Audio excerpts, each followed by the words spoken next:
2 minutes. Who's here to talk about housing tonight? I am. And it's such a relevant topic for Salinas and for our region. Certainly what we read in the paper and what we all experience, whether it's skyrocketing rent or just the inability to find a place to live. Inventory is about the tightest it's ever been, and I hope that tonight we can walk out of here with some real solutions as to how the nonprofit community, the for-profit community, and local and state government see housing. We've got an all-star lineup, and these meetings happen all the time. Usually they're in the paper. A lot of times you'll see via city council. While I can, just as we let more people come in, I'll promote a couple of other things that are coming up. There's another one of these community meetings on the 11th. Our city center is going through tremendous opportunity and investment. So on the 11th, we will have CSUMB, we'll have the Salinas City Center Improvement Association, and then the City of Salinas talking about some of the planned improvements for our downtown. So I hope you will join for that. Also, just because I can, again, just getting people warmed up here, we know as a city that more people involved in our city make a stronger city. Neighbors that are engaged care. And tonight we have Salinas Neighbors United, several of our commissioners here, Matt from the Planning Commission and Yolanda from our Traffic and Transportation Commission, Jeff from our Measure G Commission, Oversight Committee. There's a great handout in the back that references various workshops that the city is sponsoring on building healthy neighborhoods. So we're going to check that out and attend to some of those as well. And I plan to let you in on a secret. This is an event in its 7th year. The City of Salinas co-sponsors a holiday home lighting competition. There's no better way to see the City of Salinas than from a bus that makes it all across the entire city. This has not gone live online yet, so this is your opportunity to register now. We're going to have champorado, we're going to have singing, and we're going to look for LED houses, Griswold houses, if any of you know who Clark Griswold might be, but just crazy decorated houses and beautiful houses. So again, flyers in the back. So with that, to get everybody started, I'm very proud to introduce our mayor. He's been a champion of safe streets, a champion of supporting public safety, jobs, infrastructure, and housing as well. And he'll be here for just a welcome. Help me in welcoming Mayor Joe Butcher. I want to thank Steve for having this meeting. I know that, Steve has never found a meeting he didn't like. And I've said that before, and he always goes, oh yeah, another meeting scheduled more. You'll see on your calendar soon. As you know, housing is an issue in the entire state of California. Sometimes we've regulated ourselves so we can't have houses. Sometimes we have houses that are so expensive that the government can't even afford to live in them. So we have a lot to do when it comes to housing, and we're held back by the economic problems in the world, but we have a lot going on in the city where there is housing being built. Our developers are starting, they're looking at the future growth area. We have some affordable housing thanks to the Housing Authority. We have Ben that's going to build houses down in Soledad Street. And we're working on the issue of moving the solid waste site that's currently in the middle of our town, and hopefully that will open up another spot to build houses. We're sitting on between 6 and 8 acres there that would be an ideal place cleaned up to open up a place for people to live. So, and I know that our Assemblywoman's here, and I don't want to hold her up because she has been a diligent person for the state of California, for the city of Salinas and the county of Monterey when it comes to getting bills passed that have an effect on our community. And I certainly know how important that is for all of us that have to go beg for our money in the state capitol. So I'm going to turn it back over to Steve. Steve wants to get going. When he says this thing's ending at 7:30, I hope you don't have plans to be here any later because he's going to crank through this. He probably has another meeting after this one. So, Steve, thank you. Thank you, Joe. So we're going to hear from our Assemblywoman, and I'm just going to give a little bit of background. She started as a councilwoman, she served as mayor of Salinas and a champion in the assembly, and served as our secretary of community development for the state of California. There is no better authority right here in our backyard than our state assemblywoman. She's going to help just tee up the topic because the state of California has seen housing as a huge priority. What we're experiencing here in Salinas is not something unique. It's actually being experienced across the state. So I'm going to welcome Assemblywoman Caballero for a bit of an introduction to the topic, And then also, maybe just some background on where the state's at. Some of us have heard of SB2 and some exciting developments there. So please help me in welcoming Assemblywoman Anna Caballero.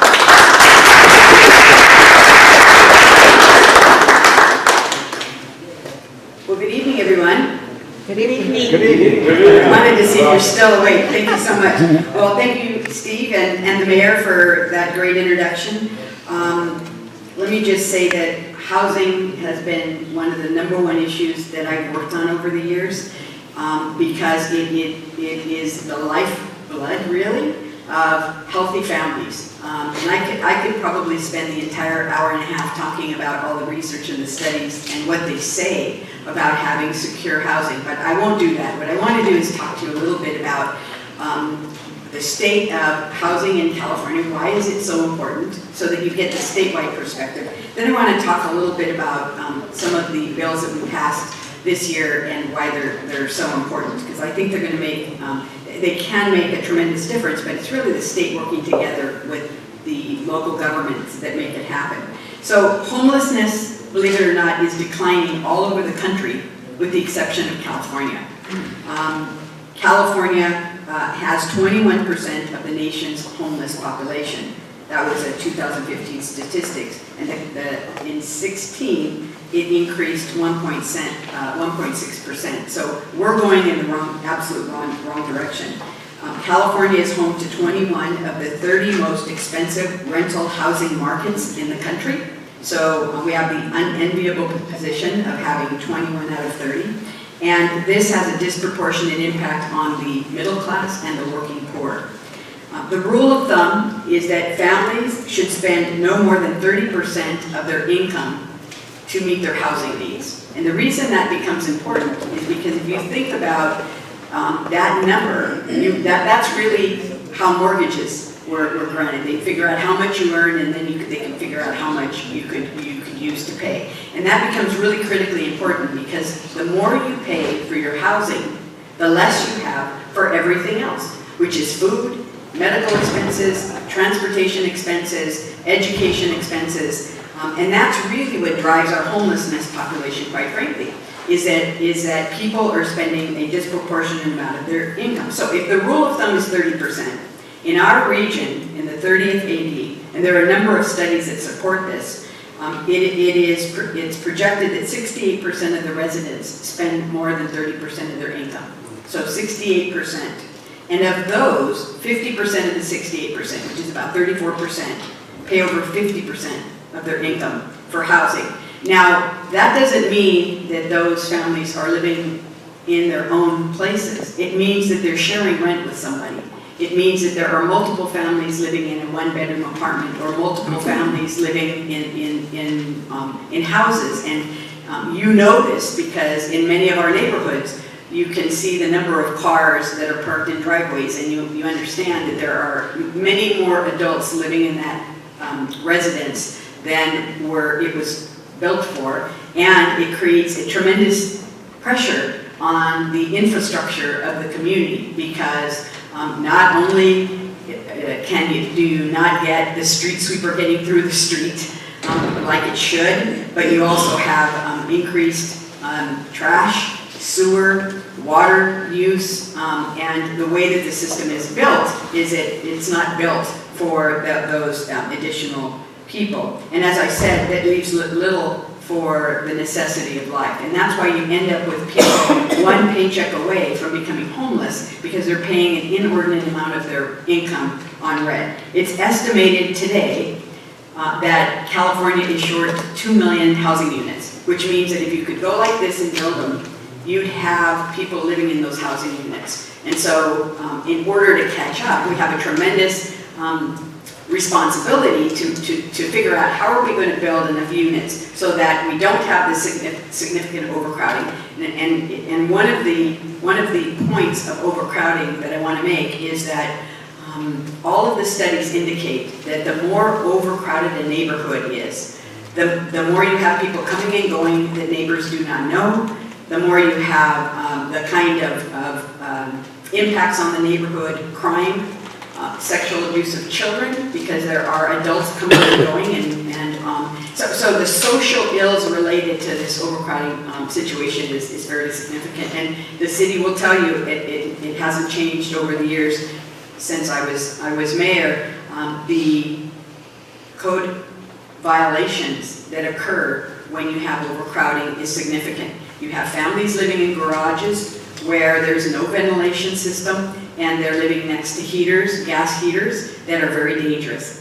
People weren't intended to live next to gas heaters. You have families that have converted their attics so that children can get up there and sleep. If there's a fire in that house or any emergency, those children are going to perish because it is not safe to live. There's no exit, there's no way to get out.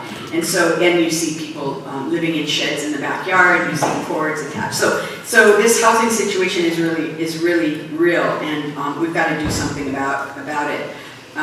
As a consequence, this session, housing was one of the #1 priorities for the Assembly, and the team worked really hard on a number of bills to be able to make some changes. And so the things that will constrain housing is there's a whole bunch of cost drivers, but basically local government is in charge of land use, and they decide what kind of land use patterns you're going to have and what kind of housing development you're going to have. And so as I said, it's a partnership with the government, but the cost drivers are the cost of land, the cost of labor, the cost of materials, and then the cost of regulatory burdens that are put on developers. And part of that is the cost of environmental impact analyses and the ability to be able to sue over every single part of the impact report. So part of what we were looking at was streamlining, and there are a number of bills that we passed that provided an opportunity to streamline and incentivize cities and counties in streamlining.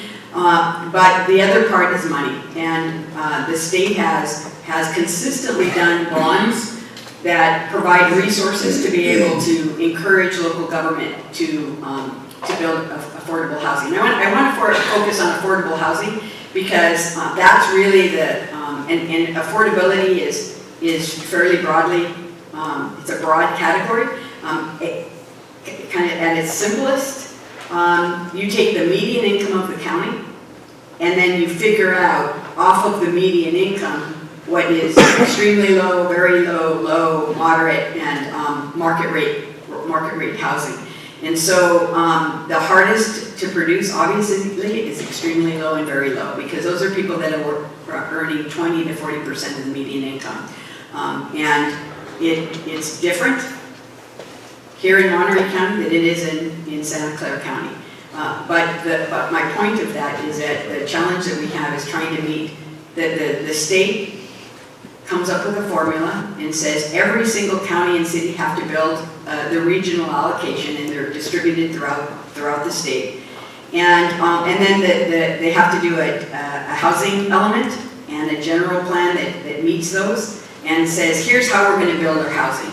And then the developers come in and they make proposals to meet that what the city has set up. So one of the challenges, I think, is that we're going to have to change how we look at housing and how we do housing. If we want to save agricultural land, if we want to continue to live in a rural community, then we've got to build up, not out, and we've got to increase densities. And so that's the kind of thing that I'm interested in, because I think as you look around, and I'll talk about my bills in a little bit. I have a couple of housing bills that I'm working on to help incentivize developers to take underperforming properties. But let me tell you about the legislative session. What we did is looked at opportunities to be able to create a permanent source of funding and a bond to be able to prioritize and start cities along the road to building housing. And part of what's happened is the downturn in the economy really created a disincentive to build any housing, because there wasn't the money available. It became very difficult to borrow as a developer, to borrow and to be able to get out there and do housing. But right now is a really good time because people are desperate for housing, and there's an opportunity to build because there's land available. And I think you'll probably hear from the city that that there is land that is available. So let me talk about what the two bills that are, so we passed 15 bills, and the purpose of the bills is really to do a number of things. One is to help to incentivize home ownership, which is we desperately need. The data shows that we have the lowest home ownership in California that we've had per capita since the 1940s. And so what that means is that there's been a decline in home ownership. People that lost their houses, they were bought by someone else for rental purposes. So home ownership, where you're living in your own home, is the lowest. What I want to say about that is that in the 1940s, after World War II, the GI Bill was devised to help returning vets be able to buy their own home. That created a tremendous benefit to California because it provided the resources that they needed to be able to buy a home, and it led to this great economic boom in the state. We've lost that entire economic boom. So a lot of what we ended up doing is focusing on how can we get people into their own homes, and we may have to look at what kind of homes we're building and do it a little bit differently. Because our home building has resulted in the average size of the home growing every year. So every year the home gets a little bit bigger and a little bit bigger. And the challenge with that is that it gets a little bit more expensive and a little bit more expensive. And so there's a real need to build smaller units and to do condos and the kinds of things that allow first-time home buyers to come in. So that becomes really, really important. And the cost, the economic cost to the state of California in not building is estimated at $140 billion. That when you don't build, what happens is there's lost revenue because people are spending too much money on their housing costs, and they're not buying their necessities that they need, and that means that there have to be social services that come up behind them to make sure that they eat and make sure they get their medical needs met. It also means lost wages because those homes, when you build homes, it creates 1.6 jobs. Actually, when you build an apartment or a home, it builds jobs. And it's lost purchasing power, lost sales tax, and lost wages. And so that's and increased poverty because people don't have the resources that they need to be able to afford their own units. So two bills that are really important out of the 15. One is SB 3, which is a Bell bill. That is the Veterans and Affordable Housing Bond Act, which is a $4 billion bond, which you will see on the ballot next November.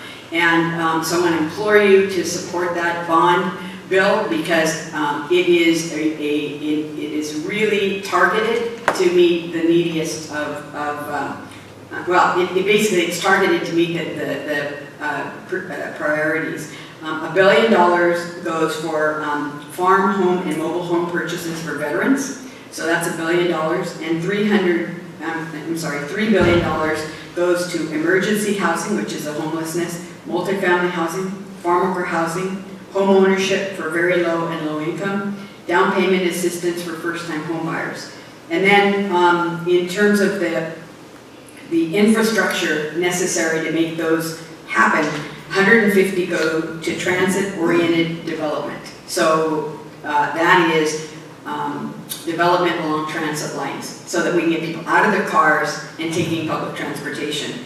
$300 million for regional planning and infill incentive, which is to fund high-density, affordable, and mixed-use income, and the infrastructure that's necessary to do that. So that's water, sewer, and public infrastructure, transportation improvements, and traffic mitigation improvements. And as you know, if you already live somewhere, what you want is the traffic mitigated if you're going to end up increasing density or adding more people.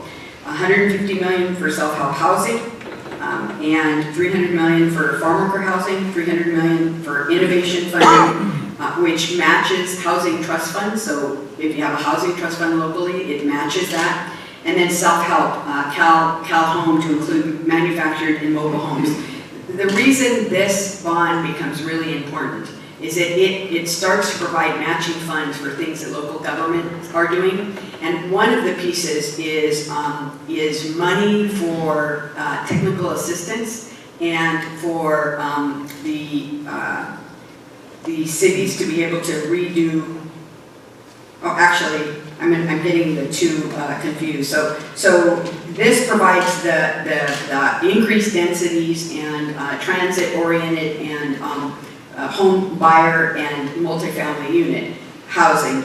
And this is $4 billion. The next source of revenue is SB2, which is an Atkins bill.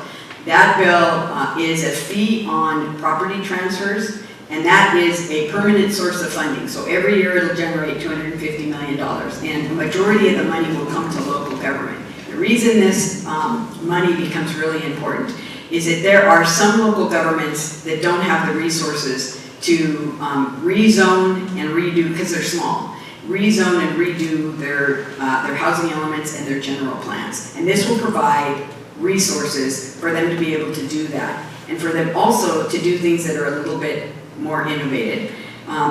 It is, as I said, permanent and ongoing source of funding, specifically dedicated to affordable housing development, so it can't be used for anything else. It's specifically dedicated. It starts January 1st, which is in a month, and the money is available to local governments as they update their planning documents and streamline housing production. So that's, as I said, one of the issues that tends to cost money for developers is a process that takes them many years to get through. And the more that we can streamline the process, you stand first in line as a local government to be able to get these resources that you streamline. To streamline and accelerate the production of housing. And the reason this becomes important is one of the bills that we passed, basically, in terms of the bills that are changing how cities and counties are going to get looked at, is if you don't have a housing element, if you don't have a general plan, in other words, if you haven't done the work that the state says you should be doing, then you're not going to get any state funds. You're not going to get these local development funds if you're not doing it. And so if you want to be considered for funds, you're going to have to, and as I said, this is continuing source of revenue. It's every year it's going to be divvied up, and there's money for technical assistance. So there's now no excuse to say, well, we don't have the staff, or we can't get to it, or whatever. The money is to be used to reduce homelessness, rapid rehousing, rental assistance, new construction, rehabilitation, and transitional housing. There's money for affordable, owner-occupied workforce housing. As I said, money for local government so they can work on the regional housing needs allocation. And money to prioritize investments to increase the supply of housing to households at or below 60% of the median income, which is low, and that's low income, 60% of the median income. When I was mayor, the median income was $48,000, so 60% was somewhere around $36,000 or so. Well, at 80% was, so that would have been close to about $25,000. It's hard to reach that low, but that's what this money's from. And then the state fund, so 70% of the funds go to local government, 30% go to the state, so that they can do incentive competitive grants. They can provide resources for agricultural workers for home ownership and rental units. California Housing and Finance Agency does grants for multifamily residential to low and moderate income families and down payment assistance programs. So the combination of these two bills, and they were written to really to complement each other, fill the gaps in terms of where resources ought to go, and provide incentives for local governments to expedite and streamline their processes to get all the paperwork done that they need to do in order to be able to get state grants. And let me just say that one of the hardest hearings I ever did, the hardest and most contentious hearings that I ever did or ran as the mayor, were about affordable housing. So I just want to tell you that the reason they were difficult is that people were angry and they were scared. And when people are angry and scared, they tend to say things that they probably shouldn't. And so the attitude when people showed up at the hearings, and this room was packed, standing room only, was we don't want those kind of people living in our neighborhoods. And what I told people is I'm not going to, if you're concerned about real practical things like traffic and school impacts and those kinds of things, I'm willing to talk to you. But if it comes down to we don't want those kind of people living in our neighborhood, I don't want to hear it, because they live in our neighborhoods already, they're here, and they are the backbone of our economy. And so we're going to treat everybody with respect, and we're going to build for everybody. And so the reason I'm here is that I'm looking for support for people to be strong enough to stand up and say, we really need this kind of housing, and we have to get it done, and we're here to support it. And that all of the data shows that housing prices are not affected when you build affordable housing in your community. People don't want to believe it, but that's the truth. And so very briefly, the two bills that I've been working on, and one of them was really a conversation opener. The governor doesn't like bonds, and the fact that he was going to sign this one, it took us 9 months to get him to yes. But I had a suggestion. We lost close to $2 billion a year in redevelopment when the governor eliminated the redevelopment agencies.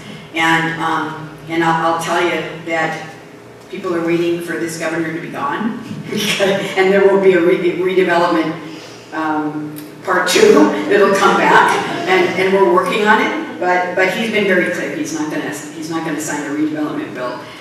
So I took him at his word when he said, I don't want to call on the general fund, and I want streamlining and something innovative. And so mine is a quarter-cent sales tax that would generate close to $2 billion a year, and it's unused in the state. In other words, it was used at one time to pay off debt, and it ended when the debt was paid off, and so it's sitting there. And so I don't like sales tax going up, but if it means that we'd have $2 billion a year, it would be much more than both of these bills could generate. And so it's still there. I'm still working on it, and we're talking about whether we're going to move it or not. But it was an opener. The other bill that I have, and I feel really strongly about this, is that think about the community and about I call them underperforming properties, but what I'm really talking about is the old Lucky stores that used to, and the one it's the best example is the one on Main Street and Laurel. That store is now a 99-cent store, and hopefully there's nobody here that owns a 99-cent store, but that's also where, if you drive through the parking lot, it's a mess.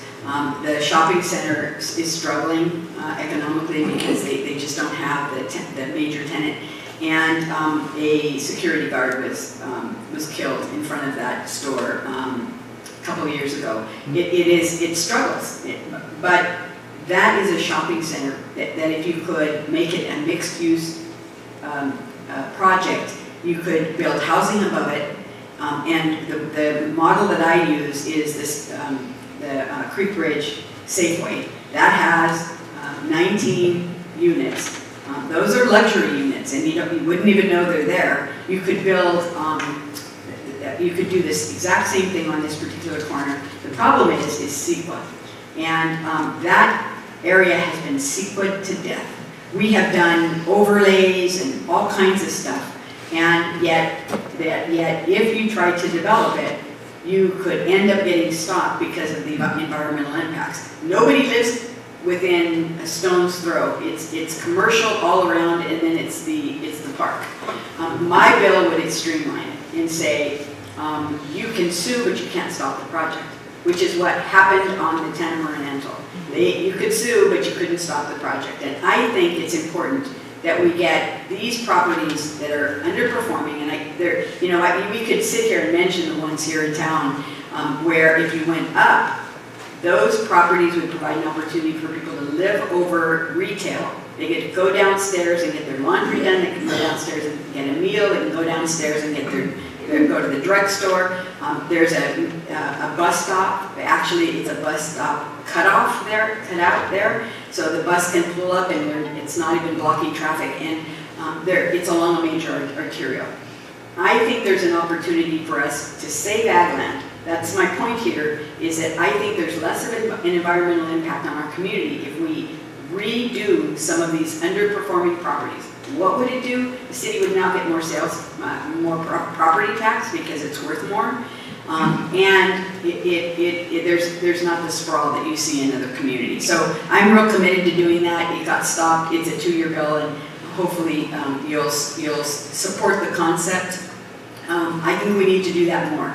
If we're going to reduce greenhouse gases, we need people to get out of their cars, and we have to have public transportation routes that meet their needs. And if you live along a public transportation route, then it's easier for you to take that. And the bottom line is we can make it a more walkable shopping center with the neighborhood, so that it's easier to get in and out of it and walk safely. And so that's the kind of thing that I'm interested in looking at. I'm looking at ways for us to be able to create opportunities to do things faster.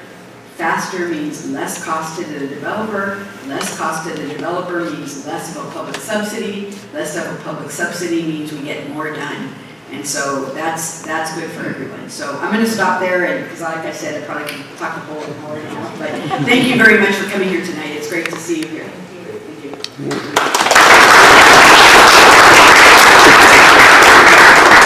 You can see we have a giant amongst us. This is going to be a great conversation. We're just getting started. So on the heels of Assemblywoman Caballero's comments, we have our own housing and community development director, Megan Hunter. She's done great work with the city, and I think she'll provide more background before we ultimately get to for-profit and non-for-profit developers and ultimately hear from you all. So Megan, please help me along here.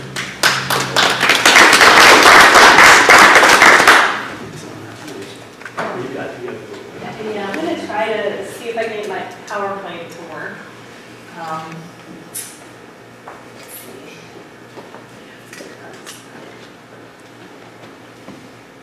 Yeah. Yay, tech support.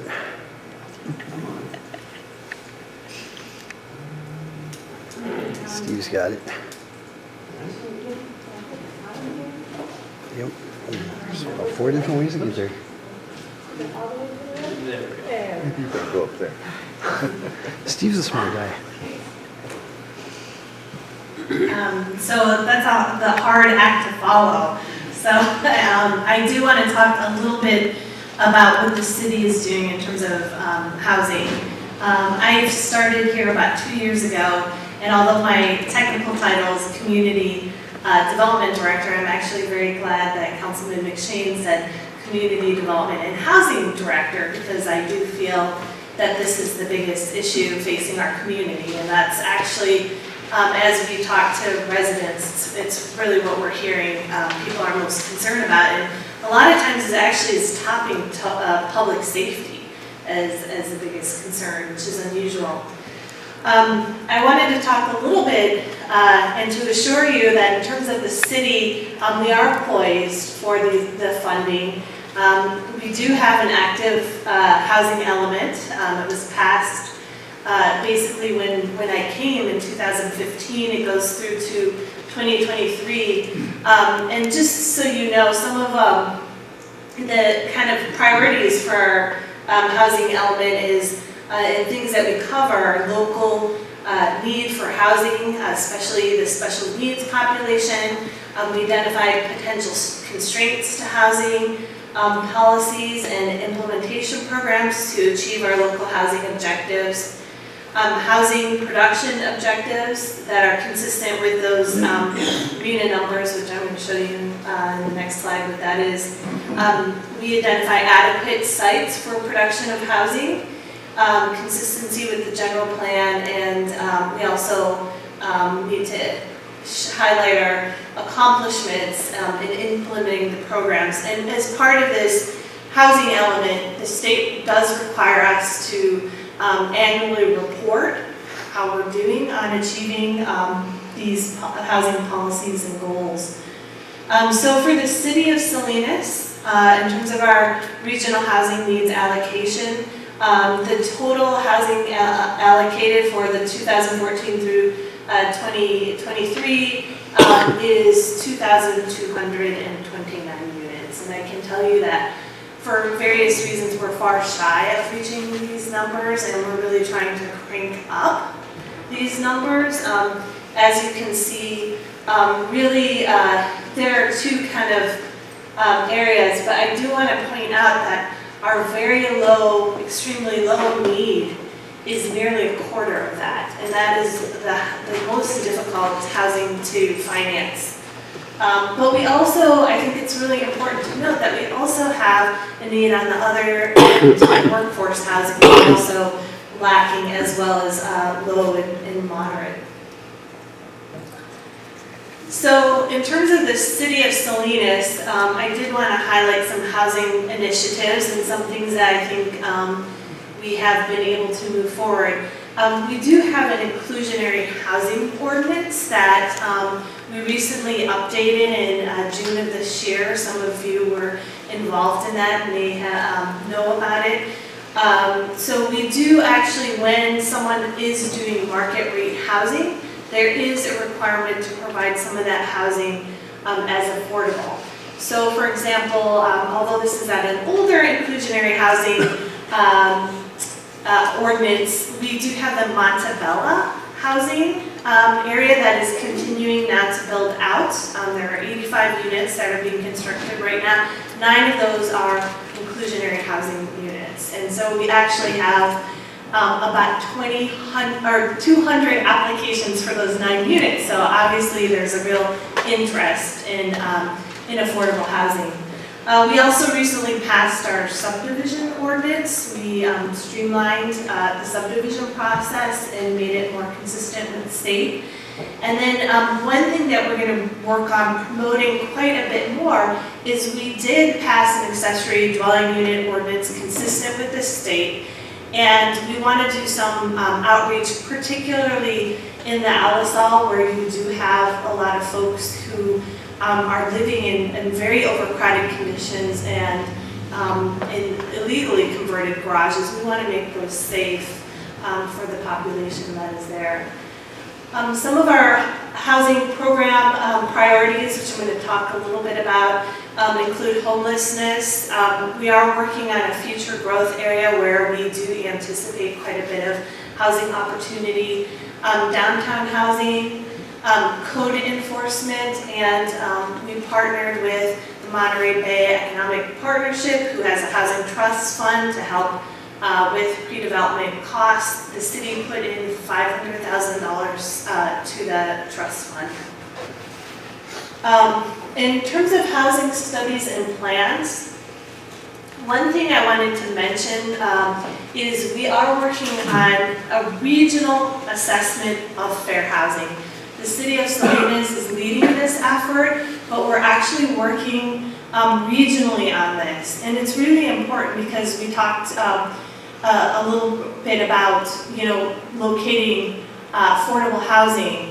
A lot of tendencies in communities is to shove the affordable housing in the least desirable areas and to concentrate that.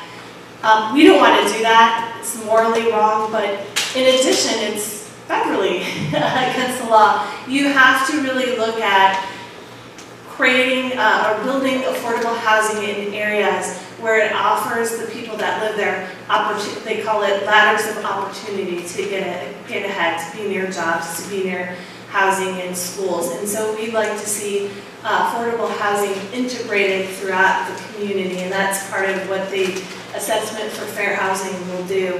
I'm really excited that I get to undertake these great efforts, and 2 efforts that I'm particularly excited about is we're doing community plants for 2 areas that have long been neglected, the Alisal and Chinatown. And although we call the Alisal Vibrancy Plan, we're hoping to come up with a great new name for that plan, but we're working hand in hand with community residents and stakeholders to define what that plan looks like. And a big part of that plan is going to be housing. In fact, we do have a housing subcommittee regarding that. The same is true of Chinatown.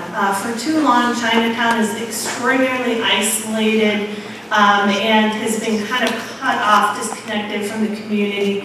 And so there are a lot of challenges, and homelessness is severely concentrated in that area. And so that's something that we're really working hand in hand with homeless service providers, but also the businesses, stakeholders that live there and work there. And one thing that people forget about is that there's a tremendous amount of housing investment that has already taken place in Chinatown through the Housing Authority.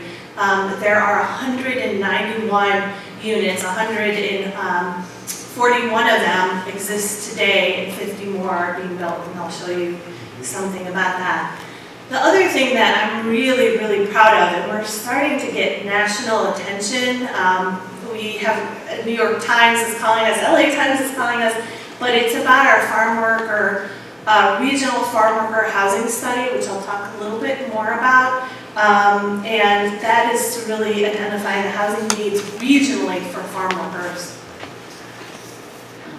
So just in terms of the strategic planning housing priorities, I'm just going to go through it. I think it's really important to note that the City Council took a real leadership role in developing a strategic plan that really incorporates housing priorities throughout it. And I'll tell you about some of the main efforts that are underway. One of them I'd like to talk about is the future growth area, or some people know that's north of Baranda. The entire area would allow for about 12,000 housing units when fully built out.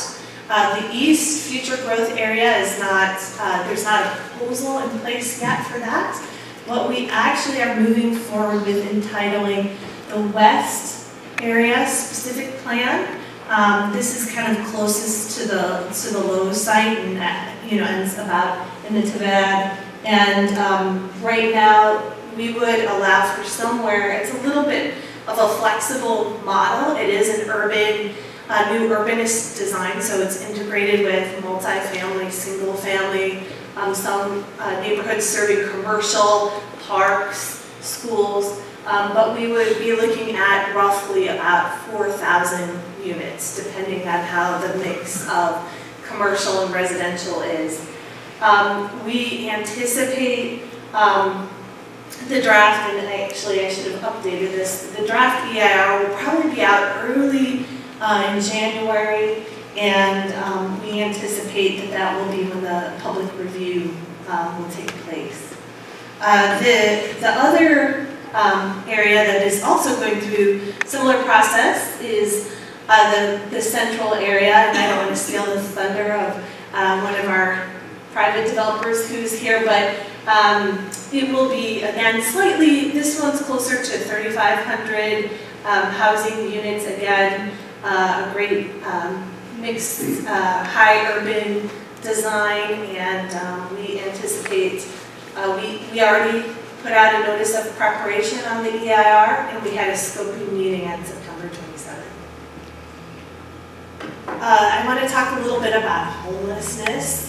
The city has taken, I think, a real leadership role in homelessness. The city of Salinas in the last year has experienced an increase in homelessness of 57%. We cannot continue at this pace. I think a lot of folks here are impacted, have been impacted by homelessness, and I walked outside of my door late last night, and there was a homeless woman sleeping in our doorwell because there's just not enough housing for folks. The warming shelter should be opening. There's a ribbon cutting on 4 o'clock tomorrow, so we're happy about that. That's going to be a temporary shelter, but what the city has pushed on, and especially with the leadership of our mayor and council, is we want to see a permanent shelter, because every year we have this warming shelter at 1220 in the Tividat Road. It will be near the county hospital, near the jail, and we'll have a lot more support services than anywhere else in the city. but we're pushing for more than just a permanent homeless shelter. We would really like to see permanent supportive housing combined on the lot to actually create kind of that density. And you can see some examples that are taking place in communities throughout California. These are some kind of supportive housing models that we can kind of look at. In terms of homelessness too, the city is really pushing the county to reevaluate the Lead Me Home plan. It's largely set on the shelf. We haven't seen progress. We're going backwards instead of forwards. We really need to be bold and look at different kind of solutions. And one of the things that we've done as well is we felt that some of the homeless funding hasn't really pushed as hard as it needs to on the housing side.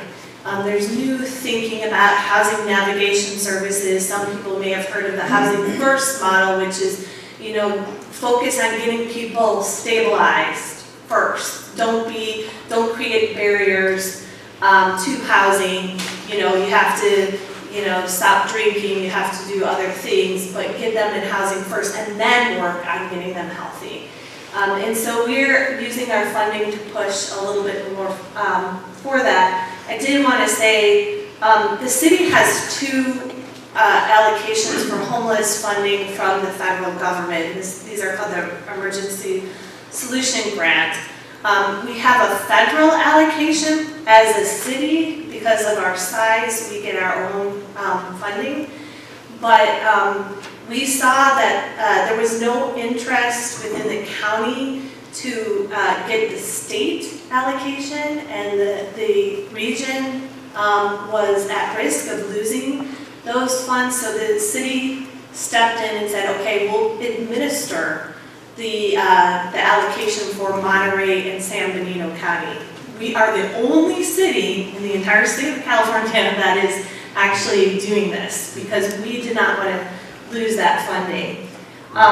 Also, we're using our CDBG funds in a creative way to help with the Chinatown Health Services Center. We're partnering with Interim to do some case management at the library, and we're working with the Methodist Church.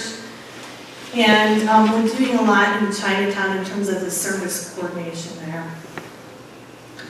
One of our big successes and big visions that the city had was a permanent supportive housing project in Chinatown. It took a lot of years to have happen, and a lot of creative financing on the city's part, and also tax credit allocation. And we are now going to see the mid-pen housing at 21 Soledad happen, and this is a rendering of what it'll look like.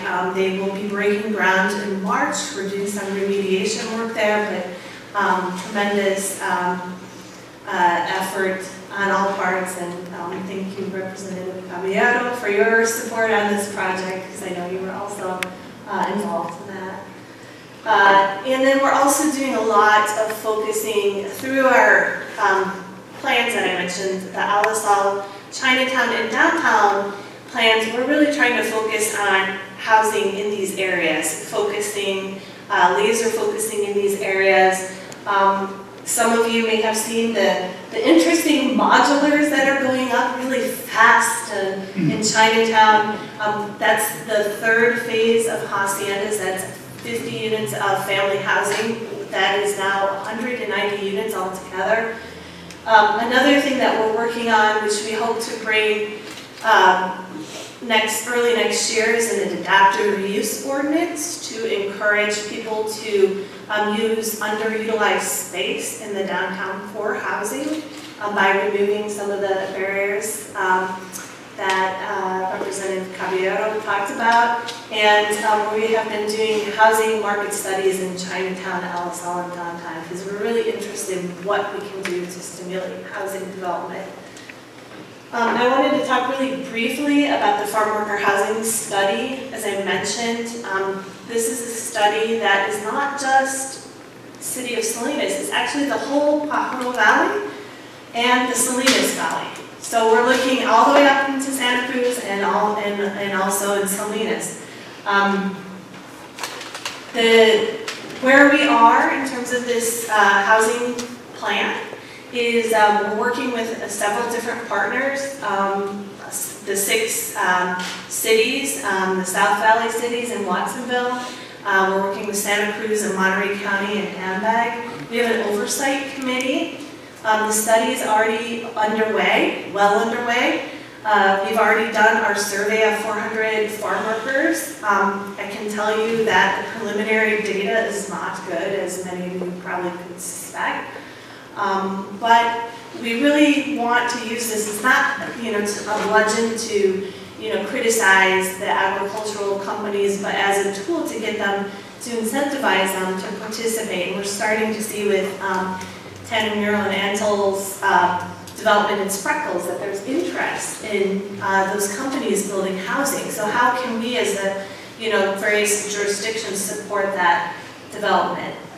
Our plan is to have a summit meeting in the spring to get folks together who are willing to take action on farm worker housing and really commit to changing and building housing for the population. And lastly, I did want to talk a little bit about code enforcement. I'm a little bit of a code enforcement geek. It was when I first started, I really drilled down because I do think that code enforcement is really critical and can be a tool for revitalization. We are very conscientious of dealing with severe housing code violations because, people could die if we don't take them seriously. But we're very sensitive to displacement as well.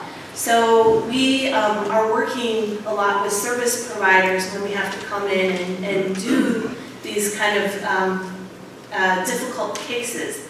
But the other thing we've been doing is focusing on nuisance cases and receivership cases. We have some folks, might be in probate court or, vacant houses for various reasons, and they create an eyesore and a problem in the community, and it's also a loss of housing. So recently in 47 Oregon, it was a real success. You can't see maybe that well about that picture, but it was boarded up. It was a mess. If you saw it inside, you couldn't believe it. Well, through the receivership case, we were able to save this house. It didn't have to be demoed. The receiver put a bunch of money, turned it around, and they were able to sell the house to a family for $20,000 more than what they thought they could get.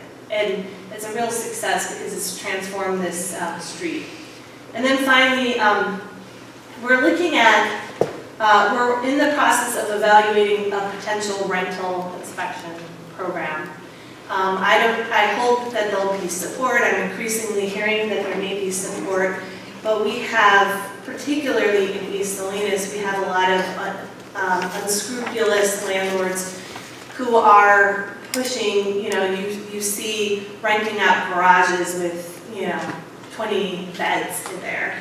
And this type of thing, we're hoping will help us really get in there and make sure that people are safe and the residents aren't taken advantage of. So that's something that we're evaluating, and there's we know that Santa Cruz, for example, has a similar program.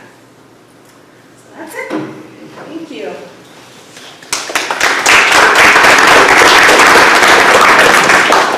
Action packed. Just a quick announcement. I am looking for questions from the audience, so I'm going to pass out some little sheets of paper and some pencils for anybody that doesn't have a pen, and I'll just sort of collect them up. I might need some assistance. Oh, Brielle Bumble, ladies and gentlemen, take a bow, give her some. There you go. Perfect. There's some little pencils. Thank you very much. Okay.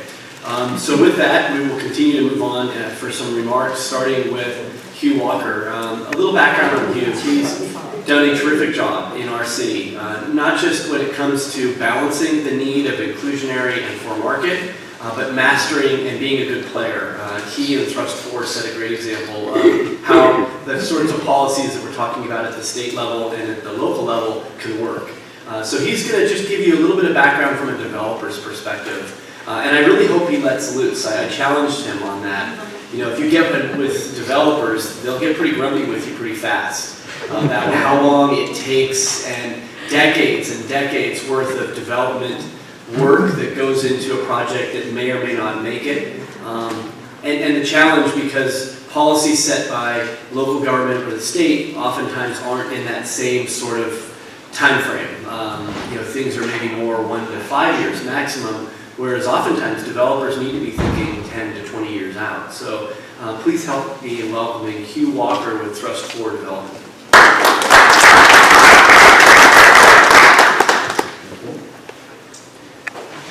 I don't have an elaborate PowerPoint, so you're just going to have to look at me while I'm going through this process of trying to give you a for-profit developer's point of view of where we're at and what's going on right now.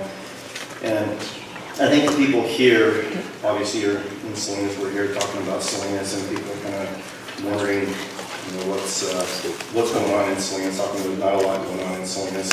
About the only housing that you see being developed is what they have left off of Williams Road, Montebello, which is on their third or fourth developer with Century Communities, I believe they call themselves now, used to be Benchmark. So, actually, I'll back up a little bit. I'm Hugh Walker with Thrust 4. I've actually been in Salinas since 1987 when we started the original Creek Bridge. Hugh Bickle is the owner of our company. He's still there. I need to meet with him and talk to him more than I care to. But he's healthy, he's doing well. He's the mastermind behind the original Creek Bridge. Spent many years after he bought the property from the Barden Ranch from Joe Barden in about 1977. Got it going in about 1987. We opened the models in 1988, and then Creek Bridge has just been progressively going on, and it's from there. It was always slated to be, I remember I was up working up in Mountain View, and I was like 20 years old or something. He kept on telling me he wanted me to go to work for him, and he was going to bring me to Salinas, and he had this 30-year project, and it was going to take up most of my career, and he was right. So it was a good choice that I teamed up with Hugh Bickle and Thrust 4. So we are done with Creek Bridge now. We just finished up our last market rate units after 29 or 30 years. I think Assembly Calero, I think you still have a house in there? Creek Bridge? Good for you. I remember when that was being built. So right now, the way we see it as developers, it is time consuming to get through the process. We actually started the central area, future growth area. We had the first charrette in 2002, and here it is 2017. We are close to $5 million into this project, and could be at least another year before we're breaking ground, maybe around there. But we do have to take about 5 years off of that, though, because in 2008 that really set everything back. So when 2008 hit, we were going strong on the specific plans. In 2003, 4, 5, 6, 2007, things started slowing down a little bit. Everything crashed. Everything came to a stop. Nobody knew what was going to happen. People were lucky to have their jobs in construction. We were lucky to stay alive if it weren't for the apartments and the retail center and office buildings that we had to support the few people that we had left. We would all be gone. But there were many good developers that went under, and now we're finally kind of getting going again, and we're getting anxious. So the future growth area is still, for us, is still about a year out. So now I get back, fast forward to what I was saying before about people are wondering what's going on in Salinas. It's simply a supply and demand. It really is. It's simple economics 101. There is no supply. The demand is huge, so the numbers are going up. Rental numbers go up. Housing prices go up. You have not very many new houses on the market, but you do have a lot of resales. And resales, they hit the market, and most realtors will tell you within a couple of days they're having 6, 7, 8, 10 offers. There's bidding wars on homes. until it maxes out. And of course, the houses still need to appraise to be able to be sold, but that's, just part of the process. So the only way that we can get hopefully beyond this, and I've seen it being here for 30 years and working in many different locations and writing out a few market glitches, is that we've got to get some supply out on the market. And whether it's got to be market rate, it can be affordable, it can be both. But it's got to get out there so that rental pricing can come down, because when people have a choice, and there's another 200, 300, 400 units on the north side of Verona being built, we have 320 apartments in Salinas, and yes, rents are up. But when there's going to be that much competition on the other side of Verona, and people are leaving, the only way to keep the people is to lower your rent, and that's going to happen across the board. It's just a fact. Housing is probably not going to come down much, but it's definitely going to flatten out. You're not going to see, we don't feel you're going to see any increases and stuff. But the other bad part, since things got started again in 2012, we started building again, not in Salinas, but in Hollister. So I can only use Hollister as an example of what's happening in the market there, what's happening in construction in general. As a developer on the ground, dealing with budgets, dealing with penciling out projects, does this project work? Can we sell it? If we buy it for this, what are the prices of homes? What's the price of all of the soft costs, the permitting, the impact fees? What can we sell the houses for? And what are they selling for? Can we make money to buy the next project? And so those are the things that we look at in general to be able to get on to the next one. So in Hollister, and what we're seeing right now in construction overall, is prices are escalating. Cost of construction is way up. I have houses that I am building that I built 2 years ago in Hollister, and I'm building the same house 2 years later, just in a different location. And just the house itself, what we call sticks and bricks, foundation to finish, is $25,000 more in 2 years. It's a huge increase. And that's all subcontractors. And when you talk to the sub, you say, what are you doing to me? Your number for this, it's the exact same house. How can your number be up 10%, 15%? What's going on?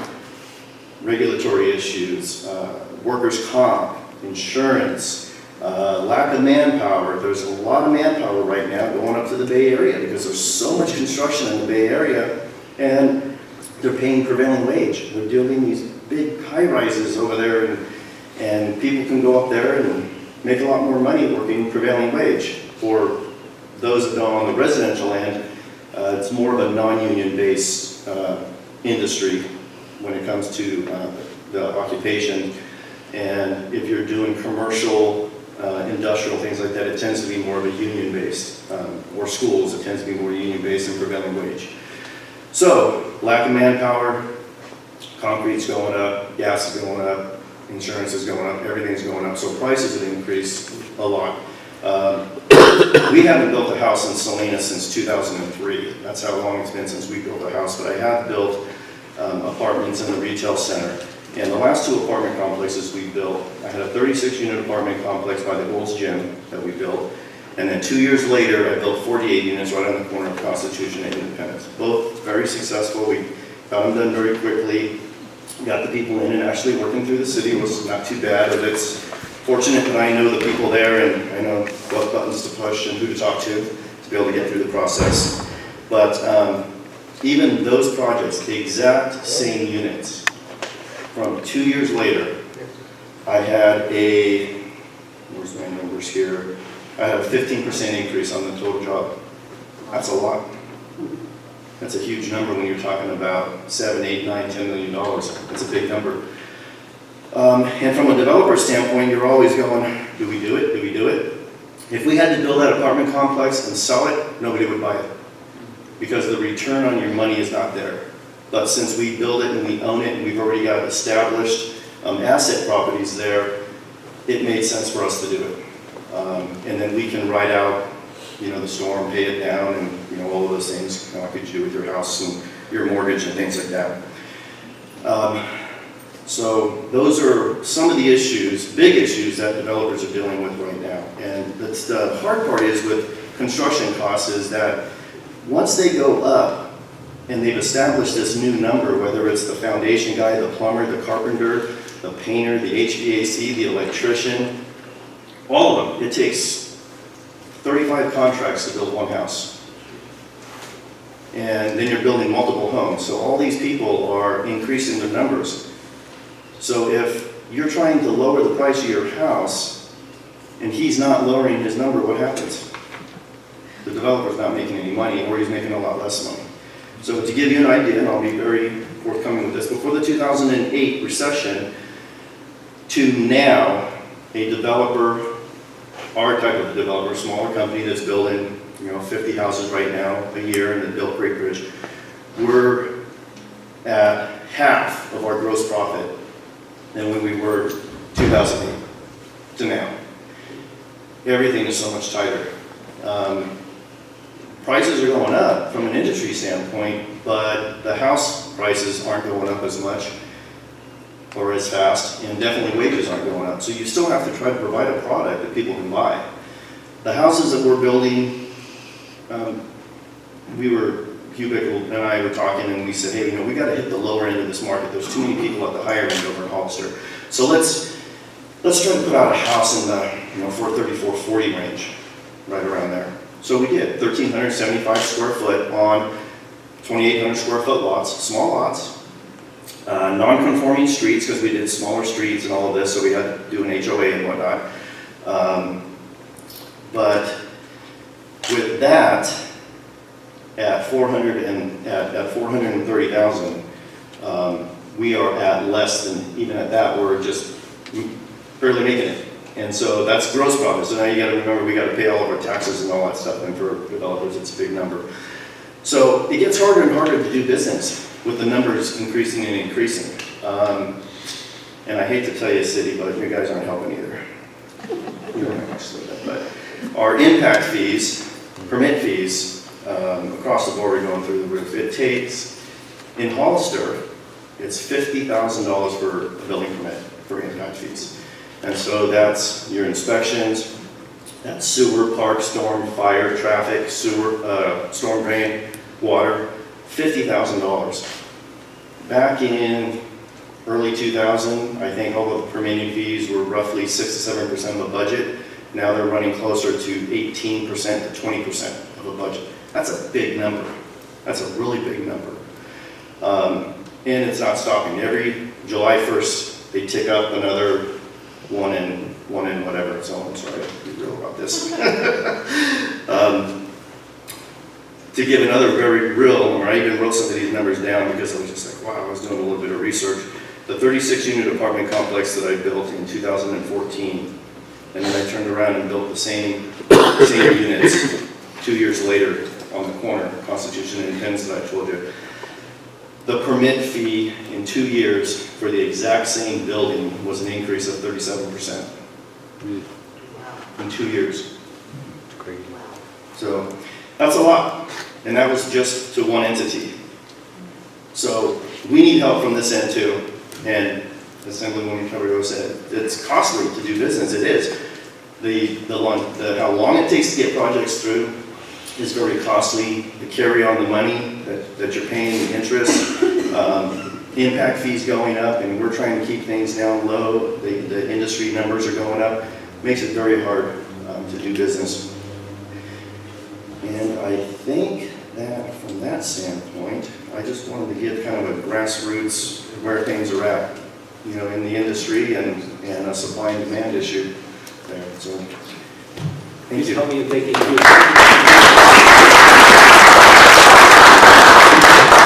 Very helpful to get that kind of background. Thank you. And it's good that it be real. Too often at these meetings, it's either huge developers or nonprofit and or government commenting. And in the case of Thrust 4, they're a small developer. They really are. And I think we got an appreciation for that. So the other piece of the puzzle to bring this into perspective before we ultimately come forward with some questions is to welcome up Chispa. And tonight we're very lucky to have their Director of Development. Dana Cleary's been with Chispa a long time. She's at the table negotiating deals, and I think it's important to understand how nonprofits play in as well, because there are for-profit and nonprofits. So help me in welcoming the team. Thank you, everybody. It's lovely to see you. It was lovely to hear you complain. As he said, as Steve said, developers can spend a lot of time complaining. And I think you covered the waterfront for me. If I were inclined to do it, you said a lot of it for me, because not-for-profit developers pay the same costs and incur the same stresses as for-profit. Often people think, well, but you guys get big giant grants. You don't have to pay those impact fees. But we do pay the impact fees. Our tenants in our apartment buildings, they use the roads, they use the schools, they use everything. So we pay everything. But it is a lot. But we know that that's what it costs. You can't add a bunch of housing to a city and expect that, you know, the people that already live there are going to pay for all the added burden. So we take it in, but it's hard. And when you look at an apartment building, you're just, like you said already, but you're describing that cost per unit of building anything now. Let's say it costs maybe $200,000 or $300,000 to build an apartment. Well, you know, what does that mean to you if you're buying a house and getting a mortgage on it? It might be $1,500 a month just to pay the debt. Well, then you add in the maintenance, you add in the cost of managing the building. That's not an affordable apartment, right? Yeah, that's what we're building. We need it to be affordable. So a developer like Chispa has to spend a fair amount of time begging, looking for that subsidy to add to the general mix of building an apartment building so that we can keep our rents low. It isn't easy to do. It can take a long time. By the time we get an apartment building just about ready to build, we've already probably spent $600,000, $500,000. You know, you're buying land. There'd be more if you paid a lot for land. If you're lucky and you get some parcel that you bought a long time, maybe it's just $300,000 or $400,000, but right there, you know, you spent that. And you spent all your architecture, all your engineering, everything. And then you don't know. Am I going to find that subsidy or not? Because I can't just build it and hope that people can pay $2,000 or $3,000 a month to rent the apartments. That's not what I do. Phil, you don't do that either, really. You don't build apartments routinely, but when you do, you expect them to pay for themselves. And if you're looking at a group of people and saying, I'm going to provide affordable housing to you, I can't look at you in the eye and say, it's just going to be $2,500, $3,000 a month, right? So that's our particular challenge. And when we build, we rely on cities and states to be partners with us in finding that subsidy. And it takes a while. And we appreciate it every time. The city of Salinas stands up and says, hey, you know, I can help you with that. I can help you find a grant for maybe that street improvement, or we have home funds that you can borrow. It means a lot to us, but very often that city funding, that state funding, triggers something called prevailing wage that he mentioned also. And that can add $30,000 right there to the cost of a house. We don't have a prevailing wage that reflects the wage here. We have to kind of borrow that prevailing wage from, I think it's the Bay Area, San Francisco. It's sort of the union scale wage. And when we pay that whole affordable thing can just go right out the window in construction. It's very expensive. I could go on and on about losing labor. I know Phil, when you're building up there, I can be Phil for a little while. you can be Phil for a moment. you can have people come in vans from the Bay Area and take your labor right off the site, offer them more money. It's very hard to build up there. We just finished a building in Hollister as well. Over the years, Chispa's built, I should have said this early, probably about 1,400 apartments in Monterey County. We've built about 700 homes. We built apartments and homes. But the apartments are the ones that we hold and we manage, we pay attention to, so we know our tenants. And one thing that we want for them, like we want for everybody, is a life that gets better. And an apartment is a stable place to be. We provide community services, so everybody who's living there knows their kids have a place to be after school. But we don't envision it as a place forever. You know? You want somebody to be able to feel like they move up in their job, they get a promotion, they get a different job, and they could move. But wow, not now, not at Salinas. Where are they going to go? They make too much for affordable housing. They don't make nearly enough to buy a house. That is why I completely agree with you that it's supply and demand, and we need more people building homes. We need you to build more homes for market rate people, you know, people who have strong paying jobs, who right now can't buy a house. You know, they're doubling up too. And if they can buy a house, then somebody in my apartment can move into their house. And that's a challenge for all of us. You know, the people that want affordable housing are all of us. If it isn't somebody sitting here, it's somebody's sister or niece. And it's not those people or whatever. I don't think you can see too much objection to affordable housing, because who are you objecting to? Your family members? It's an impossible situation for most people. And so additional inventory would be very helpful. The future growth area, I think it's going to make a huge difference to all of us to have that much. And I really appreciate the way it was designed. So it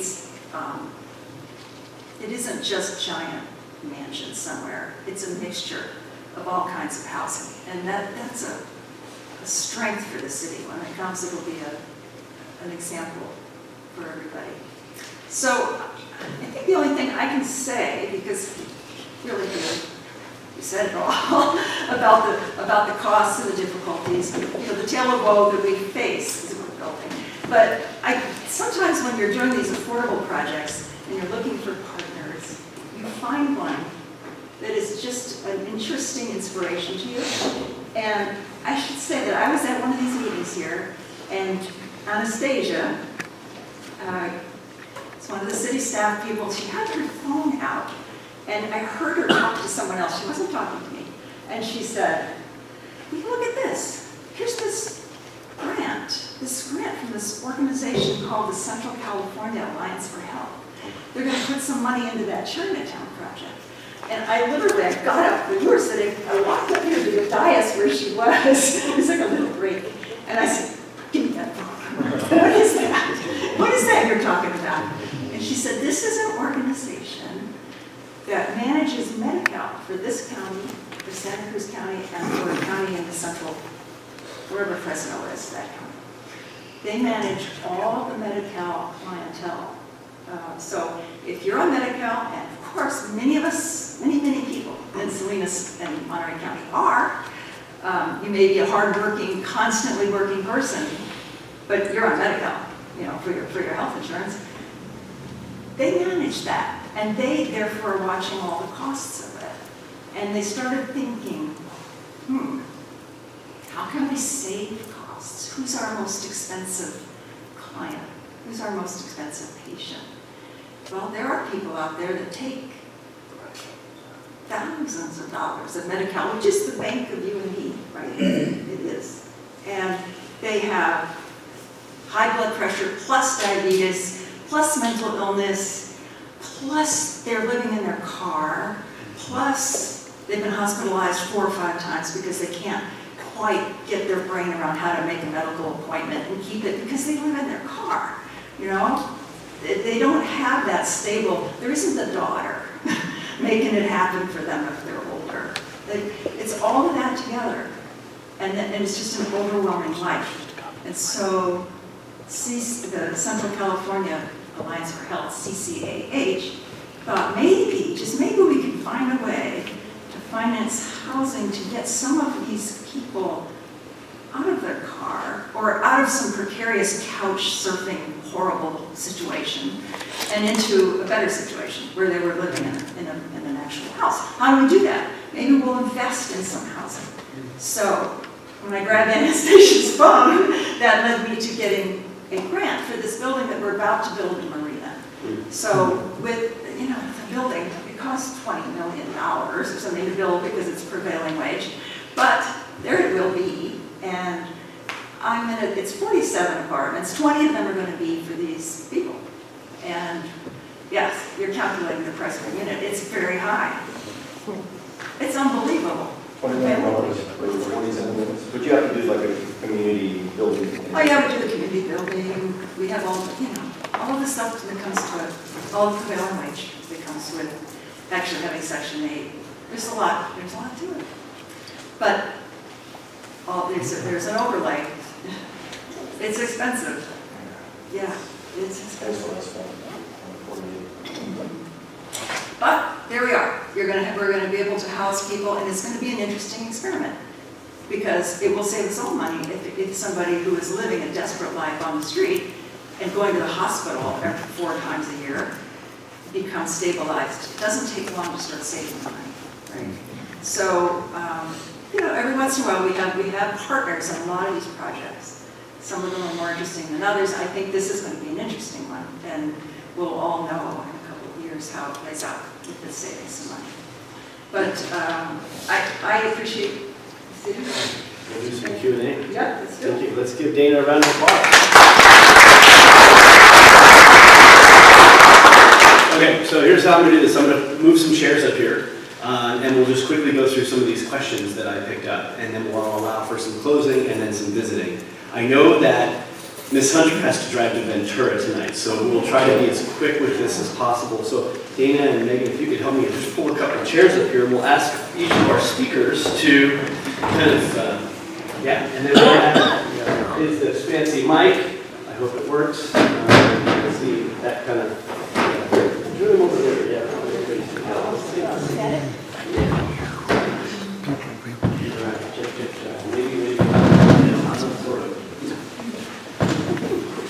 Let's see. Okay, there we go. All right, so we have this, and then I have the wireless mic.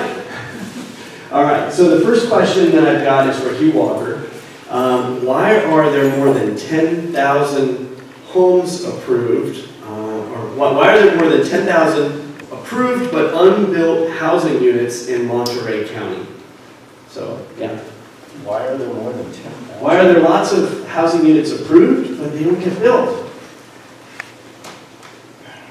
Well, I know about Salinas area more than I do the Monterey County Peninsula and things like that. I don't know of 10,000 approved homes unless they're speaking of, unless they're speaking of including East Garrison and Marina Heights, the Dunes, places like that. What we have in the future growth area of Salinas, which will be the next 30 years of growth, they're not entitled, so they're not approved. So you can't even include that. So if you're Monterey County, you're from just south of King City all the way up and through, and if they're not built yet, it's very likely that developers are having a hard time. I know it's very hard to find money. Banks, a lot of banks are not lending money on construction projects, especially single-family homes, because of what happened in 2008. Some of them are just, I called because we were looking for a loan for some stuff in Hollister, and they're just, I'm sorry, we're not doing it. Pinnacle, Capital One, they're not doing it. I found one over in Santa Cruz. So they could be having issues getting money, they could be having issues, the projects aren't penciling. Well, they're saying it's approved, so I'm assuming they have water rights. It's an approved project, approved lots. So it's got to be the money. It's very likely that they can't get it to pencil. It's especially south of Salinas to build and try to sell for profit. It's very, very difficult. Okay. Thank you. And this could apply to anybody on the panel that's ready for the next question. That is tiny homes. In particular, this question came up about homeless and extremely low-income individuals and families that just don't need a lot more, as much space, don't expect as much space. So why hasn't the tiny home movement or extremely small unit movement taken off? Anybody could take a jump at that. Or even just an opinion. I'm not an expert on the tiny home, but I can. We'll go, yeah, then maybe back to some of them cover here. Oh, were you going to answer that? No. Well, I was, because I've been talking to people. It'd be interesting, yeah, because from a state perspective. Yeah, you know what, there are a number of issues. The first is zoning. You gotta be, it's gotta make sense. But I think there's a real potential. The challenge is gonna be public acceptance, quite frankly. I mean, if you think it was hard to build affordable housing, affordable farm worker housing, add tiny homes to it, and people just aren't gonna like it near them. But we gotta try. And there's a group that's working really hard to bring the concept to life and to get property lined up and to get the infrastructure in place to be able to do it. The prison trains the prisoners to build tiny homes. So kind of as we speak, they put up the money for the supplies, they build it, and once they're done building it, they tear it up and reuse the supplies over again, because there's no place to use them. So what we're trying to do is to develop a partnership where they build the homes, and we bring them, and the idea is to do some villages, and the villages would be for homeless, for veterans, and maybe for inmates that are coming out of prison, so that they have some place to go to, and they can continue their trade, their learning of the trade, so that they can then get these jobs. Because I understand that the apprenticeship programs are in desperate need of people because the market's hot. There's a lot of building going on. There's a big need for apprentices. And if we can create that pipeline out of the prison into good jobs, that would be great for our community. So there's an opportunity. I think every community is trying to figure out how to do it. Yeah, well said. And let's keep going. I mean, the whole tiny home concept, as best as I can see it, hasn't really had very much of a public vetting. I mean, this is the first time, and it's come up in public comment and stuff like that, but if you, Chispa or Dana, if you could see juice in that fruit, and then maybe Megan could comment on the zoning in Salinas. I mean, is there any place in Salinas, even in the future growth area, where you can land 1,000 tiny homes? Just remember, 1,000 tiny homes need 1,000 tiny toilets. Yeah. They need to collect it to a sewer. I mean, Well it's, said.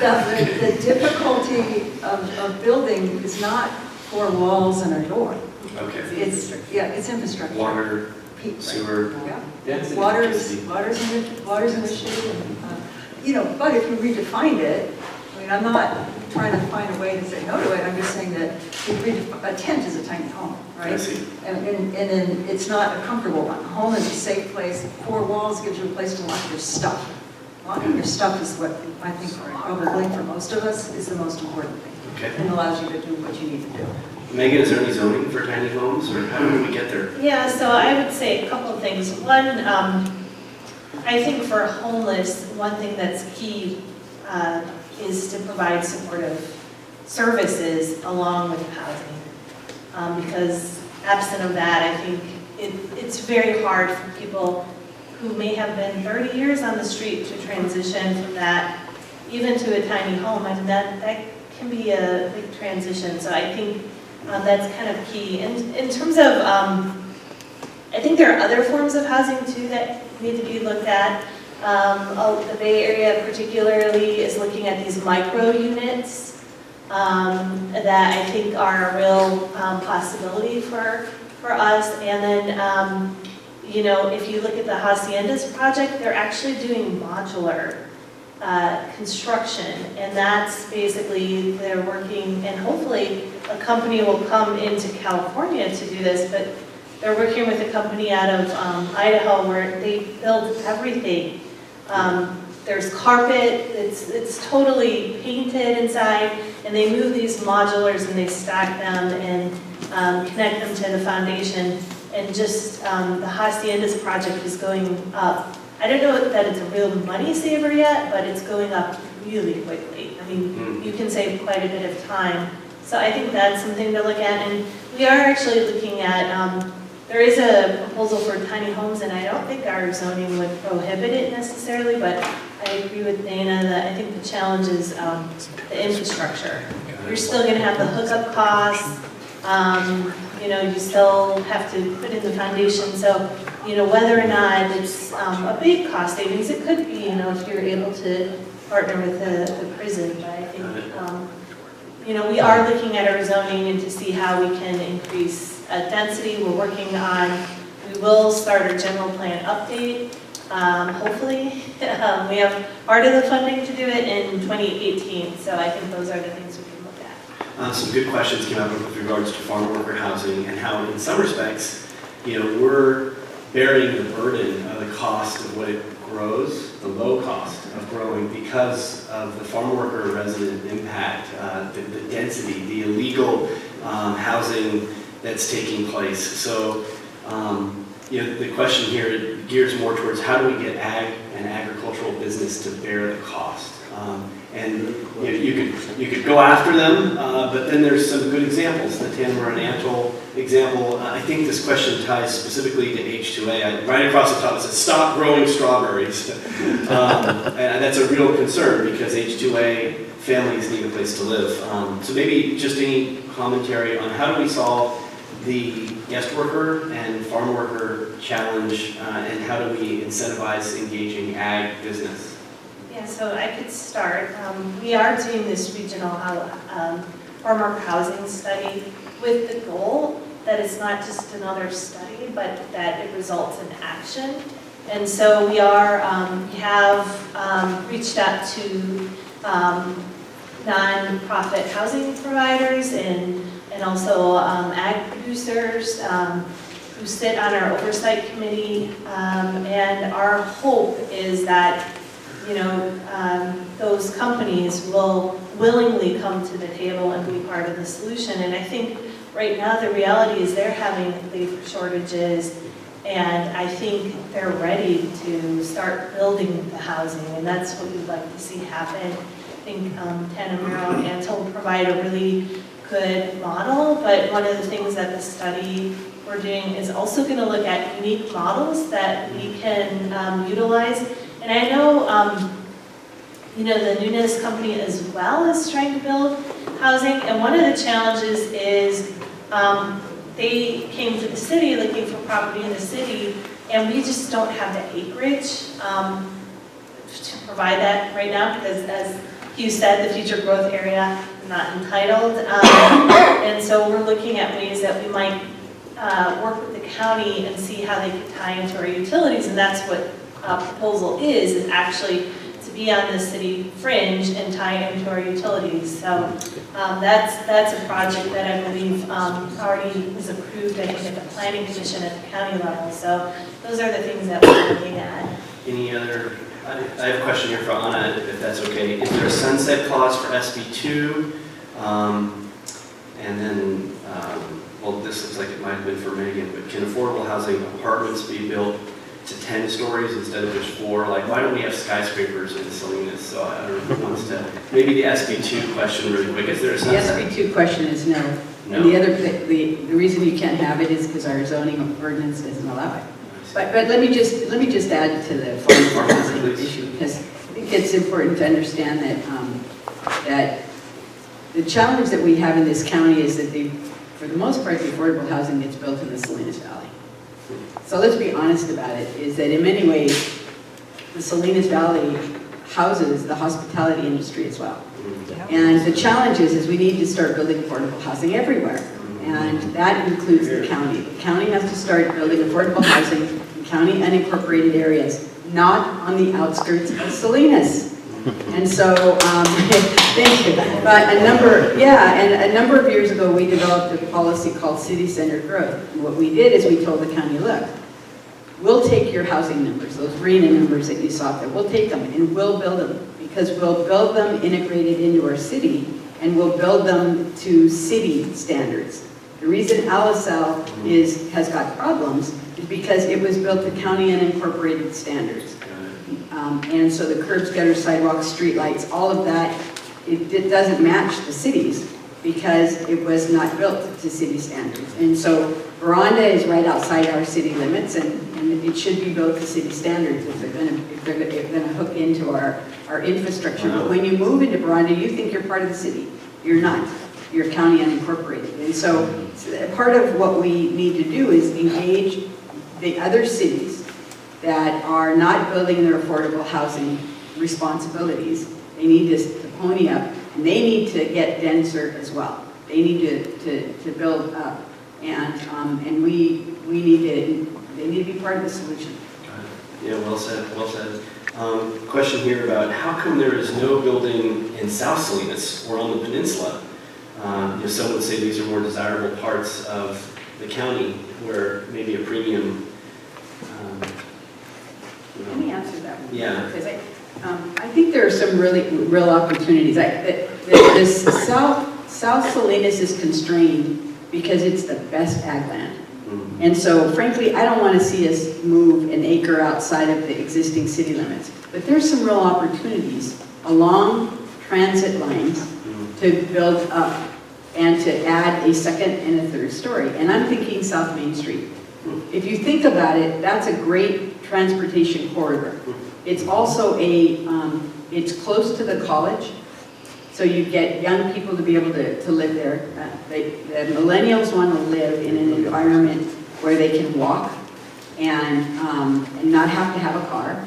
And so that's a perfect place. You could take that whole shopping center, now that has the Department of Social Services in it, and change it into a vibrant community with housing above it, and change the street, because the street right now, nobody walks on the street side because all the parking's been moved, because all the doors are locked and all the parking's been moved to the inside. So if you could redo that and build housing above it, it would be an extension of the downtown area. You could actually do it so that people want to walk. It's only really a few blocks down from the 300 block of Main Street. And so you really could create a really interesting village with a nightlife that could be a lot of fun. And you're far enough from the houses so that you wouldn't disturb people, which becomes an issue when you do these. So that's one of the areas that I see as it's underserved or underutilized. Who's the council member that represents that area? They have an opinion on that? This is good stuff. While some little cameo has Mike, real quick, there was a question about the jobs that fit the various categories for extremely low income, very low income, low income. If you could just kind of give examples. I realize it's hard from a state perspective, but even locally. Yeah, I think it's hard to say what jobs they are, because it really depends on whether you're working full-time or not, and whether you're a student or, but I think generally speaking, the minimum, and if I recollect correctly, and math is not my strong suit, right? I became a lawyer so I could stay away from math, but so then I have to look at budgets. But if you're earning $10 an hour, or $10.50, whatever the minimum wage is right now, and I think it goes up to $11 in January, you're earning about $24,000 a year.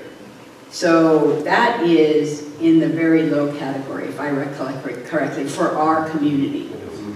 So is it the very low or the extremely low? Very low. I think it is the extremely low. I think extremely might be. yeah, it's the median. It's based on the median, and I don't know what the median is right now. This might be a hard ask. We can come back to it. But in any case, the bottom line is that anything that pays minimum wage, you're going to have a really hard time finding any place to live. And so that is about $24,000 a year, if I recollect correctly. So that's the challenge is trying to figure out how you meet, what kind of housing you can provide someone that's earning that kind of income. And some families are living on that. In other words, they have 1 or 2 children already. So that becomes really difficult. It's the reason we need to start developing units that are smaller, so that they actually can have their own place and not have to have other family members or other not unfamily members, but unrelated individuals living with them, because that's what you see happening. Is someone will show up, they'll need a place to live, and they'll rent out the bedroom and live in the living room because it's more affordable for them that way. And that's just not, it's not safe, it's not appropriate for people. They ought to be able to have their own space. Okay, I want to get towards closing statements because I know that there'll be questions and answers. People will want to engage a little bit more. So maybe I'll just touch on two other things. And just one of the points here makes that the ideal city, or at least when Salinas was 35,000 people, life was perfect. That's how it's pretty much portrayed here. And we've gotten so big, and growth really can contribute to a decrease in quality of life. And I'm hoping that as our panel engages communities that have, including Salinas, that are much greater than 35,000 in population, how do we retain quality of life and still grow and house our population? See, I think it's based, I really think it's based on neighborhood associations and neighborhood feelings, which is one of the reasons why I really like what Russ Ford did in Creek Bridge, is that it's identified space.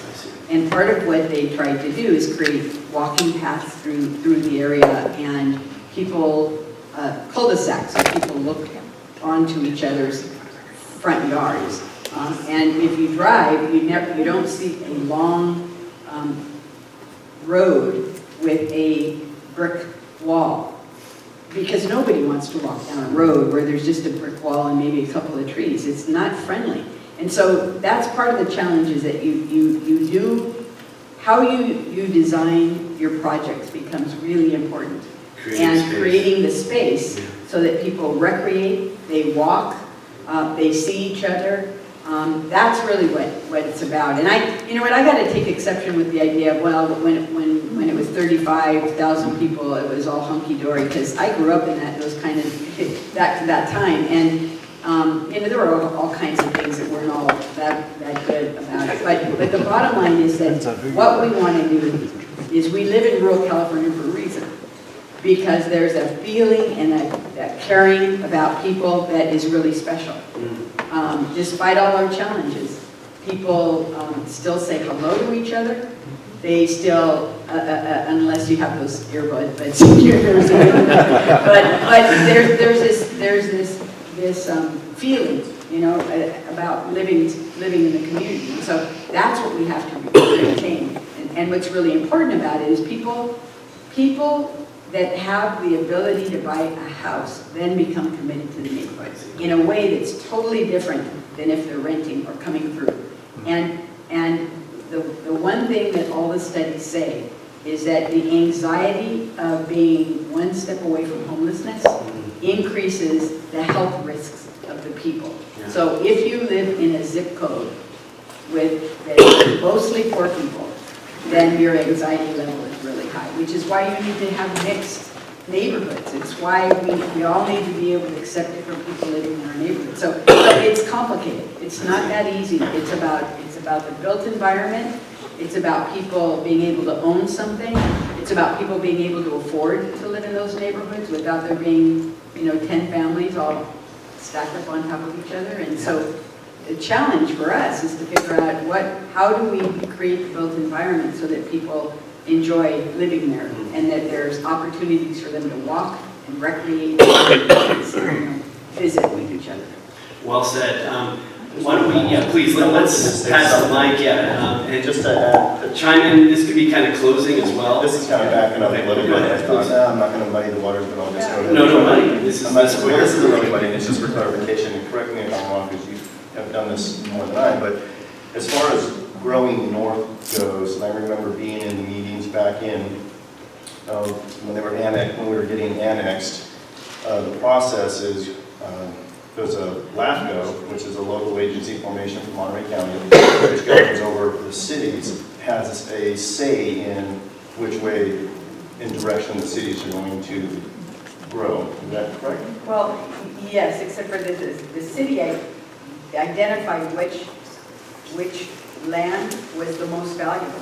Correct, and so that's why we don't want to go south, because that's considered grade A farmland. That's exactly And right. you don't want to get beyond Blanco, and that going north Right. towards Old Stage Right. was going to be the growth for Salinas from basically here on out. So that's also why there won't be much growth headed on the other side of Davis, headed out that way either, Right. is because that's also prime ag land.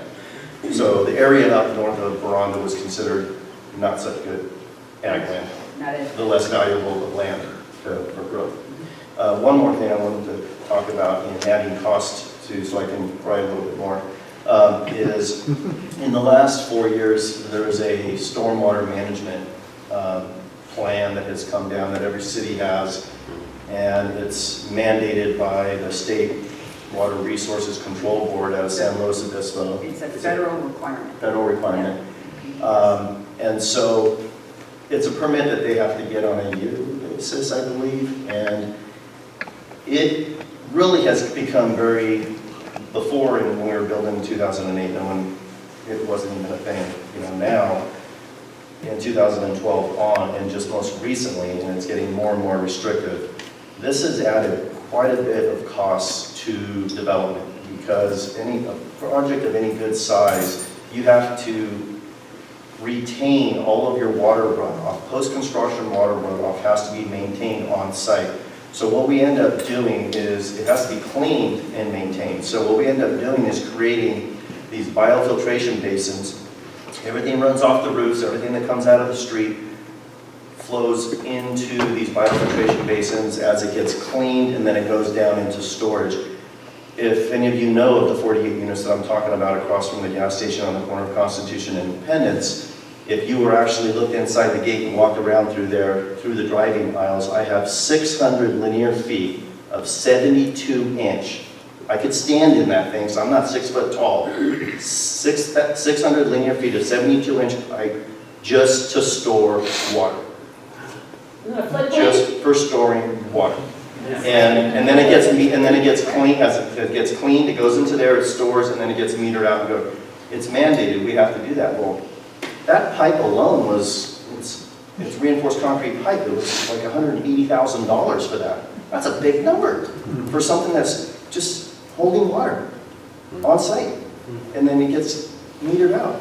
So these are the challenges, the regulatory things that we face. Title 24 challenges also to try to continue to build a house that doesn't leak and that it stays warm and is electrically efficient and water efficient and things like that. All of those things continue to get more and more difficult. We are at a point now with all of our houses where we are building with all 2x6 exterior walls. And that's really unheard of. Normally you only find that on custom homes. That's because we can get R21 installation, but yet we still have to require a 95% efficiency furnace, 95% efficiency water heater, and you guys are subject to the same thing. It all adds to the numbers. And all of this has just been really in the last 4 years, really been getting heaped on. And it's just really amazing. Well, I think the audience is appreciating the pain. Let's bring it back to Megan. You're not going to take the dog tonight or anything else to you. So let's kind of bring it back into closure.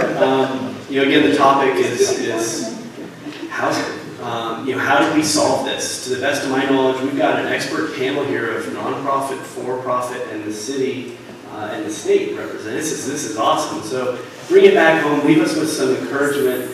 People came here tonight because they know people that need housing right away, of all income levels. And how do we get there?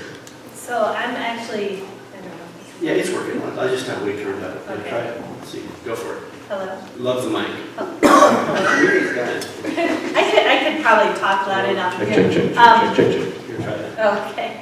Love So it. I love the idea of redevelopment 2.0. I happen to be a victim of redevelopment, and I worked for a city at the time in Los Angeles that was very bully on affordable housing, and we got a lot done. We exceeded our requirement. I think the city did 30% for affordable housing, so I love that idea because I think the challenge I see from a city perspective is we have a lot of landholders.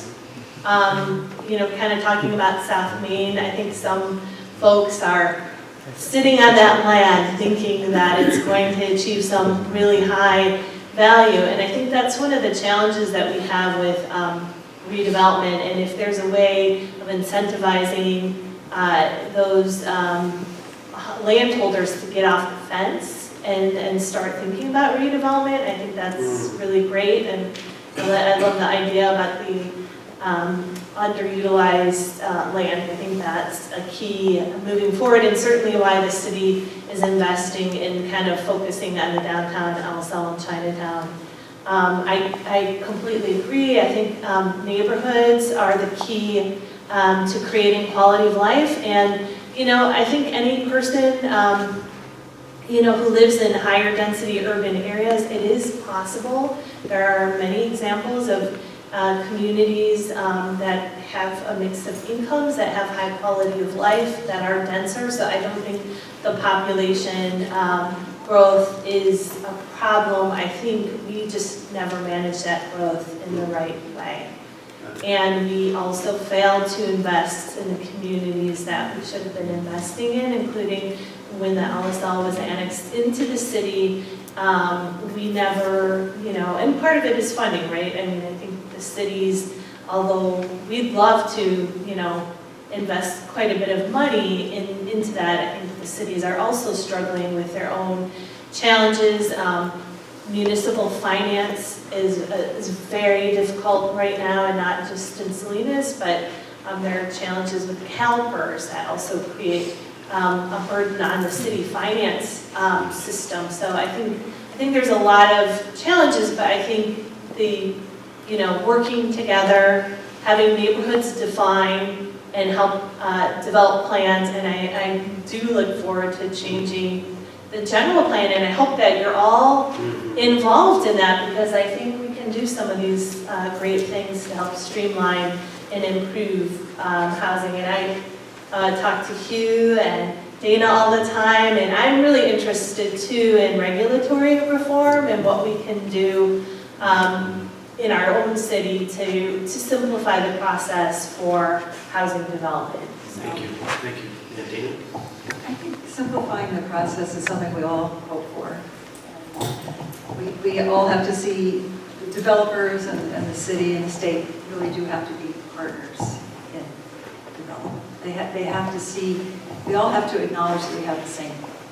And I know many people would prefer less density perhaps, or fewer people, or they romanticize the 23,000. And I live in Marina, we have 30,000. It's fine, but it isn't better for having being smaller. Salinas is better. Or maybe we should just say Harris is better. We all buy tickets and fly there, and it's denser and bigger than any of us, right? So if it's done right, you know, it isn't a bad thing. But we cannot have wars over our building. Yeah, please. Okay. Well, Hugh, either you want to say anything? Yes. Something nice. Yes. Say something nice about Dana. About Dana? No, we get along just fine, right? I mean, they want us to build market rate so they can build inclusionary, and I know Alfred real well too, and we've got, you know, no issues. We've just got to, we need some land.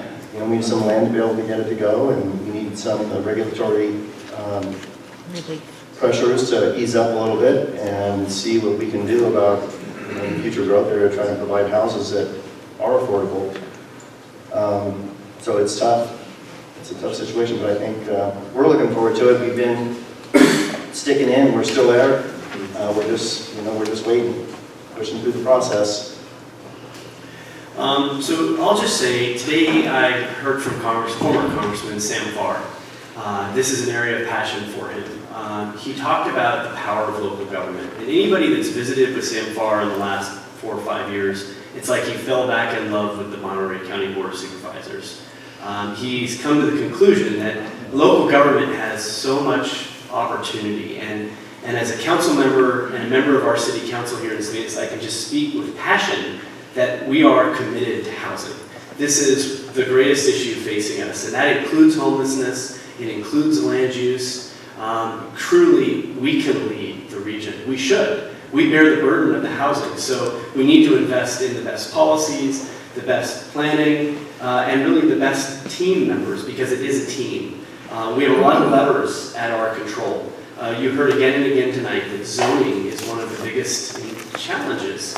You know, the incredible ideas about South Main, infill, building up, getting over that, placemaking, neighborhoods. These are the kinds of things that we're talking about. I can only hope that we can do this again with more brainstorming, more discussion. I want to acknowledge each of our panelists. You know, shoot, Megan's going to get in the car and drive to Ventura so she can be at a homelessness meeting tomorrow. Dana is at more meetings than I could ever imagine, just tracking her down so that she could be here. You're really doing a terrific job with Chispa. And to have Assemblywoman Caballero here representing our hometown as a former mayor, a former councilwoman, and a former secretary of Housing and Community Development for the city is a real, real plus. I was very encouraged by her remarks, and certainly, you know, Hugh Walker, he's not the grumpy man he comes across. He really is one of the best players in our community.